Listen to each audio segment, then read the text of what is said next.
Would you look at, just look at out there? It's a beautiful day here in sunny San Diego. Period. But you're not here for that. You're here for a podcast. So welcome everybody to a trip down Stoner Drive, where today I have the privilege, the honor, and just it's going to be a great episode with the one, the only JM Balbuena. Thank you for having me. What a freaking honor for me. You know, coming full circle to hearing your idea of putting this together, what, in 2019? Yeah. And doing the camper, doing the RV, building it out into your studio.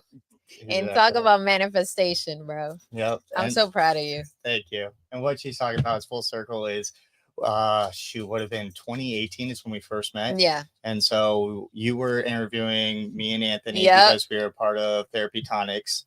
And YouTube us. that's still living fun. Out there in YouTube. Yep, exactly. So you can find that interview and everything. And we realized we had the gray hair, we had the dreads, you know, that you had even more gold. So it was like I was the blonde. Look, the blonde is still at the tips, but and then from there it went to the episodes helping me shoot the little commercials for the drink, and then Cannabis Energy. Yeah, doing that. And so if anybody doesn't know about Cannabis Energy, that was 3 straight months that we sold out live audience cannabis show in where was it? Park? Or what was it? It was the EQ Studios in Barrio Logan area. Barrio Logan, that's what I meant to say. So in Barrio Logan, and it was incredible, and then COVID hit. And so that kind of just changed everything and shot that whole idea down. But that's crazy. Can you believe that was what, like 2 years ago? COVID? Yeah. And so we pivoted. I went with the show, and my first interview was with JM. So going from just out of your kitchen and everything, and doing a small little interview with I think my phone is all I use. Yeah, we used the mics and the phones, and we spoke about this vision. Yep. That this was the vision, the ultimate, and look at you. There it is. I love it. So it's awesome. Very proud. But since all of that, you have taken off and done so much stuff. Let's start with the book first, The Successful Canna-Preneur. Yeah. How long ago did that come out? So that was in 2020, like towards the end of 2020. That's when because when COVID happened, I was like, what should I do?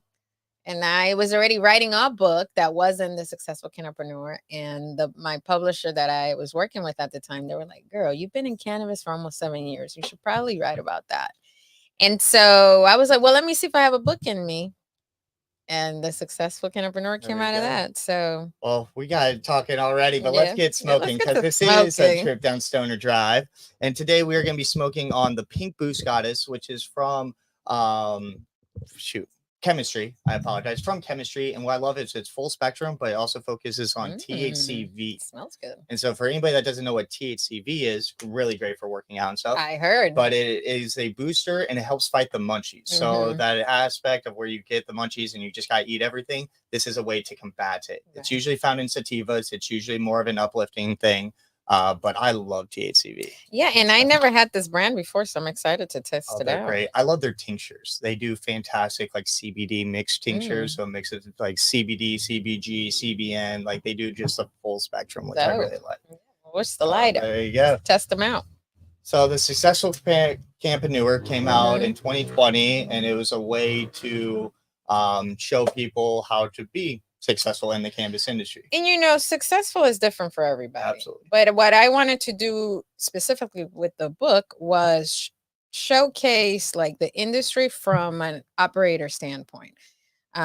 Give people an overview, super high level overview of the industry, of what it takes to be an entrepreneur in this space, which is not easy at all, you know, and just talk about the different areas where you can fit in, like how to find yourself so you can plug yourself into the industry. And then just telling my story of how I got into the space, how I found my space within the space where I wanted to provide value, and then how I deal with, you know, the highs and lows of being in the industry. So yeah, I really being in the industry for a while, the first few chapters didn't quite hit me, but it was the organization, and I think it was like chapters like 8 Aiden on that like really is the parts that I need to crack down on, Mhm. because I already knew the field, which that's what the first few are, is figuring out like what aspects Yeah, you want to do. you already probably had the information of what, the legalization and what it meant in California and elsewhere and things like that. So probably in getting organized on how to take your idea and the value that you bring and hone that in and then plug it in. I feel like I towards the end of the book, that's where it wraps that in. And it was really helpful. And that shows somebody Thank you. that's even been in the industry 4 years, how much it did help me as well. And then the beginning chapters is really the main aspect. And what I love about the show is interviewing different people in different parts of the field to show what interests you, because there's just so many different avenues in the cannabis space. It's a lot. I mean, the cannabis space is super intricate. There is layers to this thing. So many. And so I think somebody that it's starting out can get overwhelmed, like, what do I do, and how. And so I felt like that's where I can put this book together to somebody that at that point I had 7 years of experience. So somebody with less than that, hey, maybe you can find some insight in them. So. And just so people know, where did you draw your experience from, or the knowledge to write the book?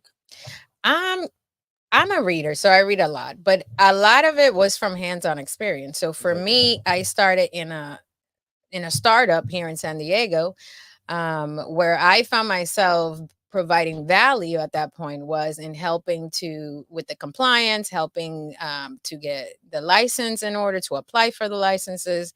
And so that was like my bread and butter. But in a startup, you wear all the hats when you have to, when it's needed. Yeah. And so it was a small company. It's, we're still small, but working from like the beginning and putting something to the point that we opened the dispensary, that's pretty much where my experience came. And even in doing the licenses, at some point, my business partner and I, Dwayne, we were just helping other people get their licenses and making, money on that end as well. And so all of that just came together, and I wrote the story from there. But for me, the starting point was as far as like the educating myself on what cannabis was, because I was super ignorant when I first started. So at my story, I was in the Navy. I came out dealing with a concussion situation that was preventing me from living a normal life. Another veteran introduced me to cannabis, and it changed my world. From that night where I took a hit, literally felt okay for like a short period of time. And I said, this is exactly how I want to feel, with or without cannabis. So let me get this help.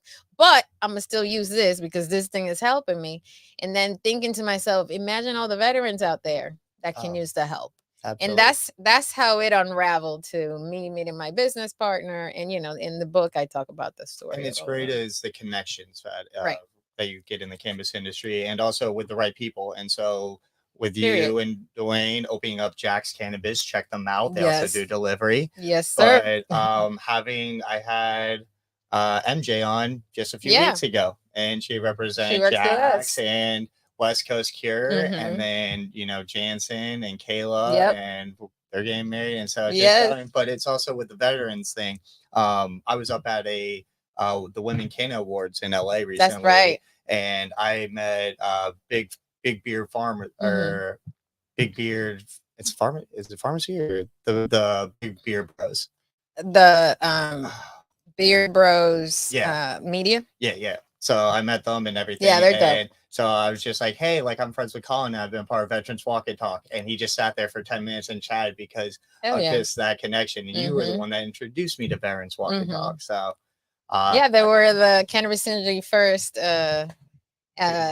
First person that we interviewed in the space was Colin. And by the way, speaking of community, I always got to quote Colin, because from him is where I heard cannabis is the great unifier. And I'm like, dude, absolutely. It makes complete sense. And I've been witnessing, since I've heard him say that, I'm like, dude, it's a fact. So I told him I would be quoting him whenever, And just very light. You just smell the joint and you're just like, oh, hey, how you doing? Yeah, I'm Shaggy. exactly. Like, I feel like we could be friends. Right. 100%. So getting back into the book, one thing I really loved is there's two versions now, right? Because you had to, because your grandma couldn't read it or couldn't Yeah, quite understand. well, my great aunt, my Great grandma aunt, passed away yeah. a long time ago, but my great aunt, she's the oldest person in our family. You know, she's Dominican. Her English is not very good looking, like she would say, it's just not that well. So I gave her a copy of the book, and she said, "Girl, what do you expect me to do with this?" And so I was like, "Oh snap! That means I got to make sure the Spanish community also has access to the information." And so I went and got it professionally translated, and it's available in Spanish as well. It's Canna-Emprender Exitosamente. Awesome. And where can people find that book to really help? You can hit me up on social media and I can get you a copy, but also it's available on Amazon. It's actually available anywhere where there's what's that called? Wherever there's ebooks available. But if you want the hard copy, you can get it from Amazon or you can get it directly from me. Absolutely. I love it. Now we'll switch over a little bit. So going from hardback, writing everything to documentaries and everything like that. So you just came out with the Roll Up for Equity, yes, right? documentary. And that just released, was the premiere on 420. How did the premiere go? It went amazing. We had a full house, so I was super excited about that. Shout out to everybody here in San Diego who helped me put that story together. Obviously, Americans for Safe Access, Shelby. She's the new chair of Americans for Safe Access. That would be a great guest to have here because she's definitely super active in the advocacy space here in San Diego. But obviously Terry, that passed on the baton to Shelby.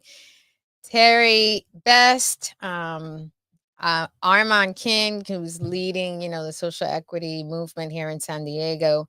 And for me, it was an honor that these people allowed me to tell their story of what's actually going on right now. Look, Roll Up for Equity is, yes, that's the documentary and everything, but it's an entire movement happening here in San Diego. The mayor completely removed social equity from the budget, which means social equity is no longer a pursuit in the city of San Diego. Shout out to the county of San Diego because they're still doing it.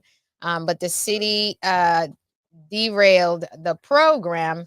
And on top of that, I don't know if many of y'all know, but they even removed the city of San Diego cannabis division. That is no longer in existence. I don't know why, but they completely removed that, and now they just added it to I think the planning commission is that makes all decisions. Jesus. Now think about that. Most of those people don't have any experience in managing cannabis, the cannabis program, because none of them know that they don't know that.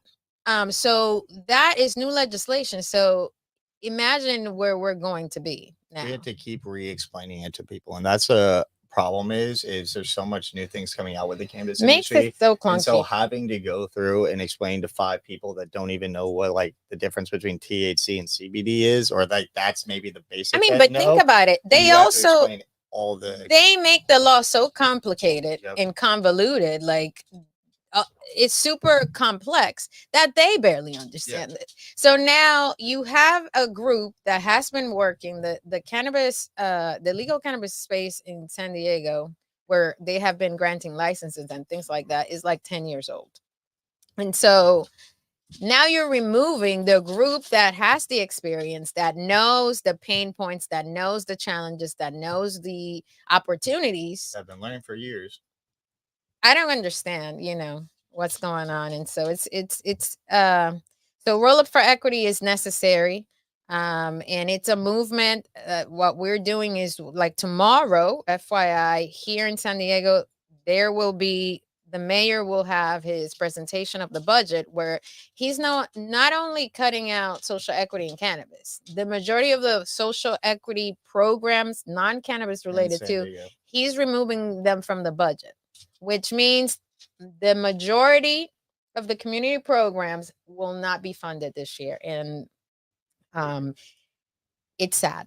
Yeah. It's really sad. And so anybody interested, I'm not sure when this is, well, it's happening live right now. Yeah. So tomorrow, show up to City Hall. Got some people in. Hey, what up, Tyler?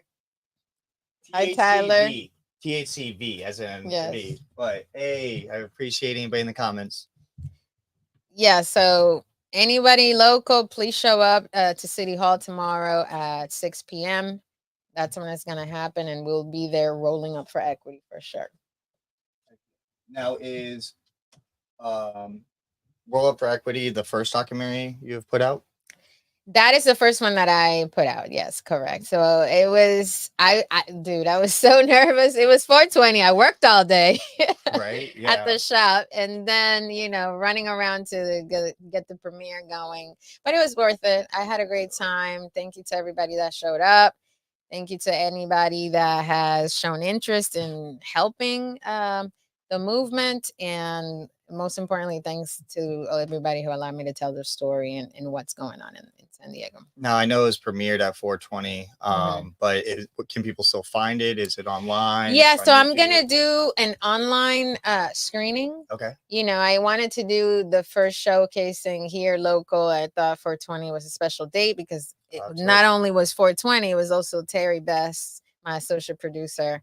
It was her birthday. And so we had her birth. I know, dude, meant to be. She's one of the oldest cannabis activists here in San Diego.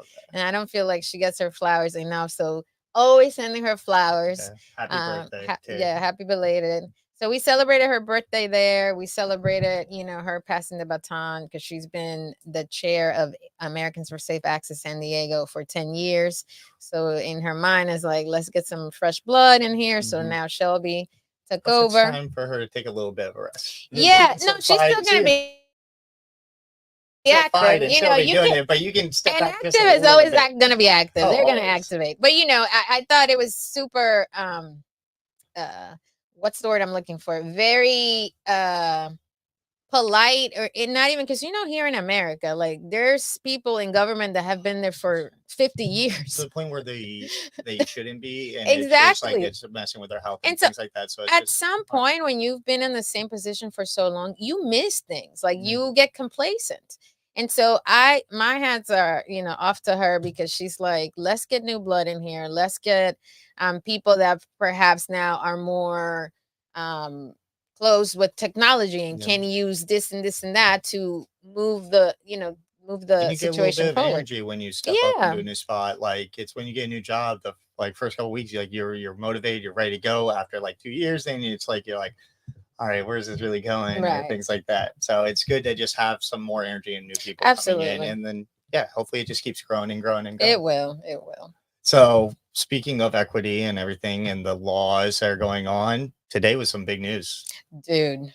Huge news. Can you believe it? So it's not officially descheduled, correct? It's just in the process of being descheduled. So the DEA now is pretty much given their recommendation for government to reschedule cannabis from Schedule 1 to Schedule 3. Yep. So from Schedule 1, which is the most stringent schedule, Schedule 3 now, instead of being with heroin and things like that, scheduled with the same types of drugs, it's now scheduled with ketamine, codeine, and Tylenol, things like that, which in turn, though, kind of means that the FDA is going to have a lot more impact on it. Yes, which it's a little bit scary. We shall see. Personally, I feel like before we even get into who's going to have access to the business of cannabis, let us let people out of prison for this. Right? That's the first order of business. Nobody should be in prison. I don't care about anything else, but whether we reschedule or deschedule, if this is now, you are admitting that this thing has medical benefits, that it's no longer a federal offense. People doing time for cannabis, they got to be let out at this point. Nonviolent crimes, if that is your crime, this is good news for you, in my opinion.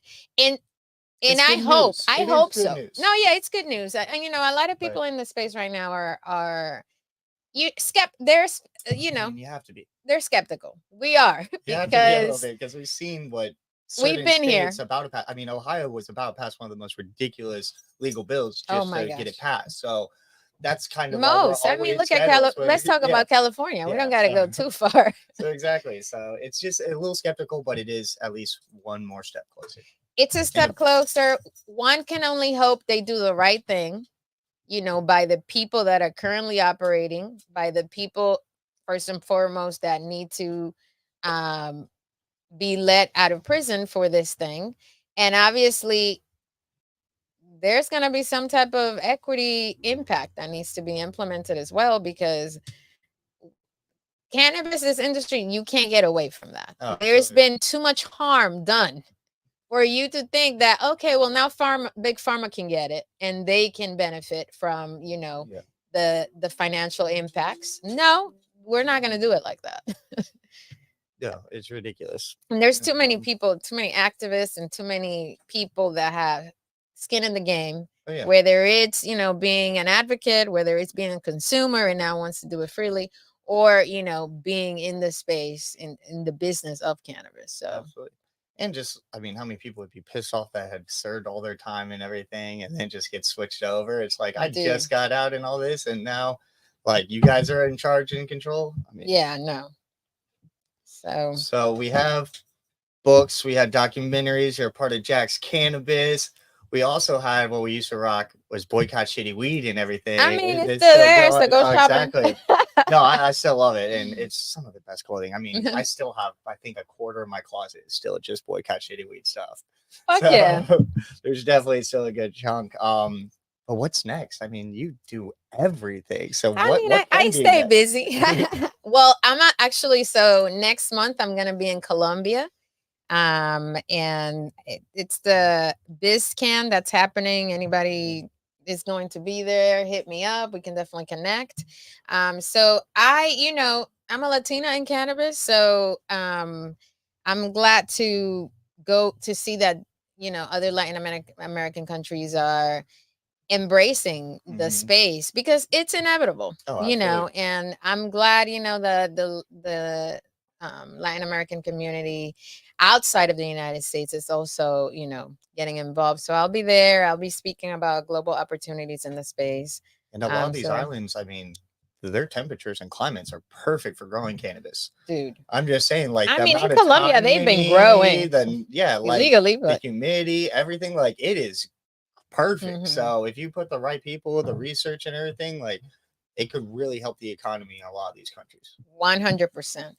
And I definitely can help. Obviously, once it's legal, usually the government's involved, and there's some taxation. But I always got to advocate for growing your own. Absolutely. Even in the legal landscape where they are creating laws, I think the individual should always have the right to grow their own plant, their own medicine, their own, even if it's for fun that you want to grow a plant. If it's now a legal situation, it's nature. Nature should be free. Absolutely. Unfortunately, it's not. If you look at even other, not just cannabis, but other states, they're really cracking down on the farming, like just able into your house. So this is something that people really need to look at, because if you're not able to grow your own just at all, like legally not allowed to grow, that's when you're fully sustainable on the government, and it's not good.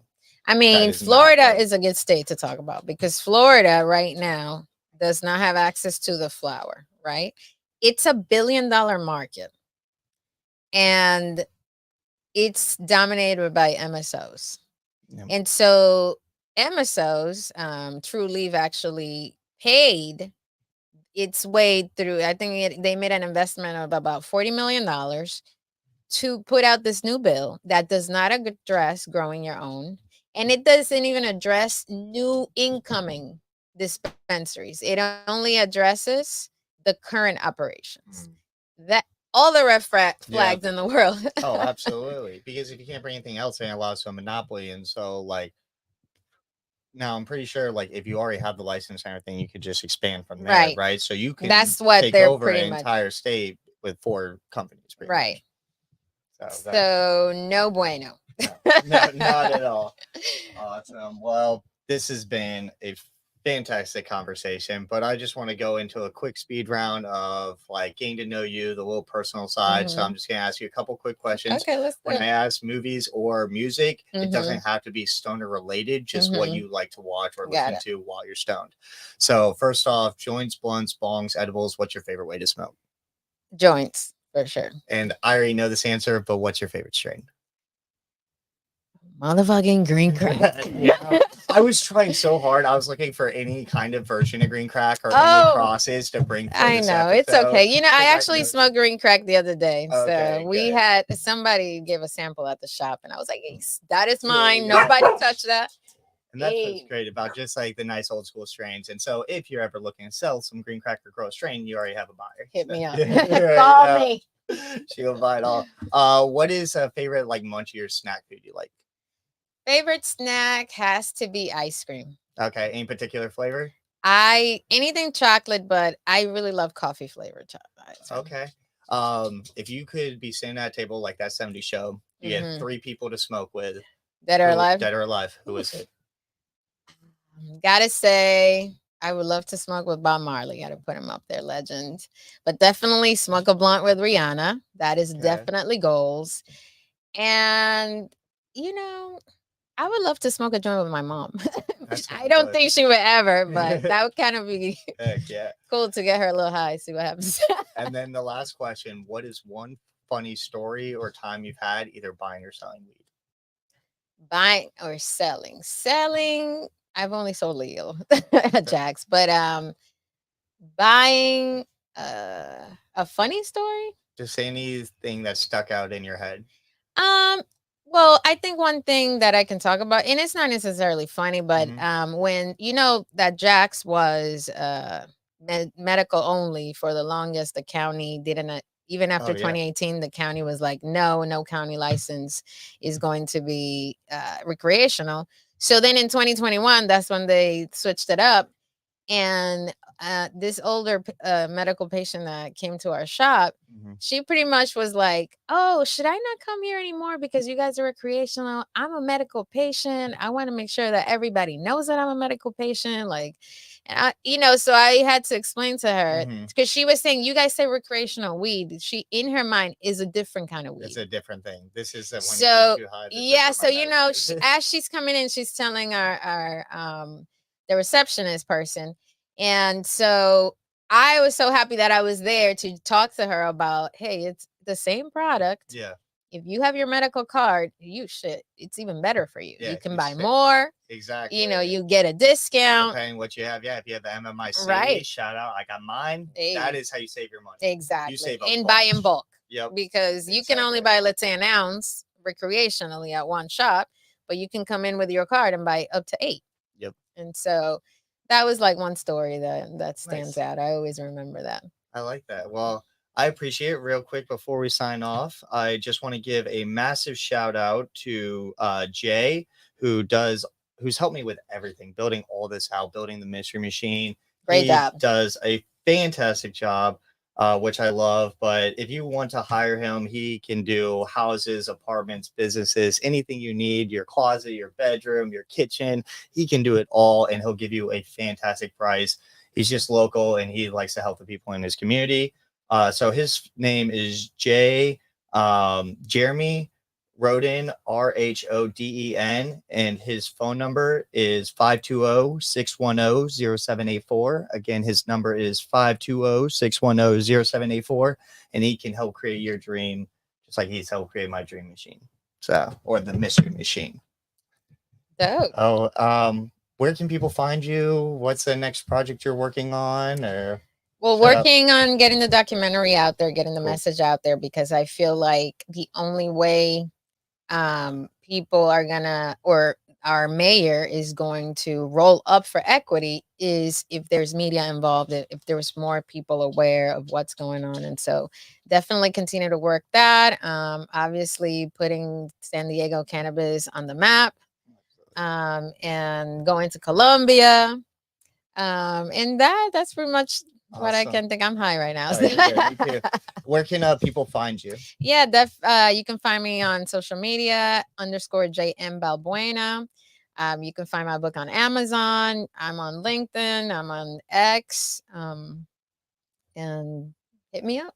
Well, thank you so much for being a part of the show and kind of just helping me just find the field I need to be in marketing and just changing the way the Sigma is. Like, you helped me find that passion. I always knew I wanted cannabis, but I always thought I wanted a lounge. And like with the commercials and everything we did with Cannabis Energy has made me realize this dream. So I just want to Well, say we helped thank each you for other that. out. So thank you for being a part of everything that I do, and always giving me a space to talk about my Always. cannabis and talk about the things that I'm doing. So I really appreciate you. Awesome. And Well, I appreciate this episode. I hope everybody has a happy 420. And this happy has been 420. a trip down Stoner Drive.